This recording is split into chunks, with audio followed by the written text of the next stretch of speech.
Daily taste the daily.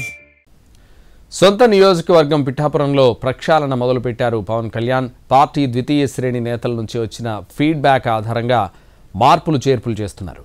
ఎన్నికల సమయంలో Pithapuram party కోఆర్డినేటర్గా ఉన్న మర్రెడ్డిని పూర్తిగా పక్కన పెట్టారు. క్యాడర్ ఫస్ట్, లీడర్స్ నెక్స్ట్ అని ఇండికేషన్ ఇచ్చారు డిప్యూటీ సీఎం.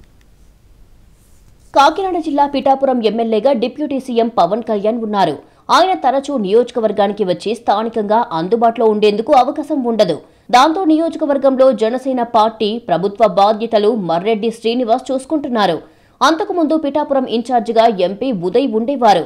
అయితే పవన్ పిఠాపురం నుంచి పోటీ చేస్తాను అని ప్రకటించడంతో ఉదయ్కి కాకినాడ ఎంపీగా పోటీ చేసే అవకాశం వచ్చింది.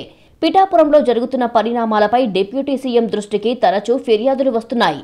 మర్రెడ్డిని మార్చాలని, ఆయన సొంత పెత్తనం చేస్తున్నారని కంప్లైంట్స్ వెళ్లాయి. జనసేనలో మొదటి నుంచి పార్టీలో ఉన్నవాళ్ళని కాకుండా సొంత వర్గాన్ని ఎంకరేజ్ చేస్తున్నారు అనే ఆరోపణలు డిప్యూటీ సీఎం దృష్టికి తీసుకొచ్చారు. మరోవైపు ఎన్నికల సమయంలో చేబ్రోలలో పార్టీ కార్యాలయం కింద ఉన్న ఇంటిని పక్కన పెట్టి సొంతంగా ఆఫీసు ఓపెన్ చేశారు మర్రెడ్డి.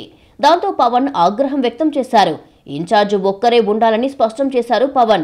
ఎంపీ ఉదయ్ శ్రీనివాస్, ఎమ్మెల్సీ హరిప్రసాద్, మాజీ ఎమ్మెల్యే పెండెం దొరబాబు, జిల్లా పార్టీ అధ్యక్షుడు తుమ్మల బాబు, మర్రెడ్డి శ్రీనివాస్లతో 5 మ్యాన్ కమిటీ ఏర్పాటు చేశారు. నియోజకవర్గంలో జరిగే కార్యక్రమాలను 5గురు కలిసి నిర్ణయం తీసుకోవాలని సూచించారు. పార్టీ పదవులు, ప్రభుత్వ కార్యక్రమాలు కోఆర్డినేట్ చేసుకోవాలని క్లారిటీ ఇచ్చారు. కమిటీ ఏర్పాటు చేసిన తర్వాత నుంచి మర్రెడ్డి శ్రీనివాస్ పూర్తిగా డీలా పడిపోయారు. కమిటీ సభ్యులతో కలిసి రావడం లేదు. ఇటు ఎంపీ ఉదయ్కి, మర్రెడ్డికి గ్యాప్ వచ్చింది. దాంతో పార్టీపై ఫోకస్ చేశారు డిప్యూటీ సీఎం. దానికి అనుగుణంగా క్లీన్ అండ్ గ్రీన్ చేయాలని నిర్ణయం తీసుకున్నారు.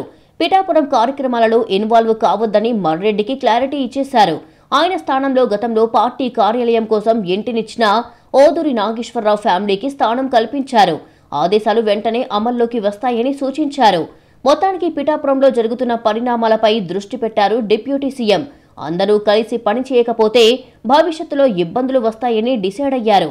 దానికి కొనసాగింపుగా మర్రెడ్డిపై వేటు వేశారు. సమన్వయంతో సెట్ చేయాలని సూచించారు.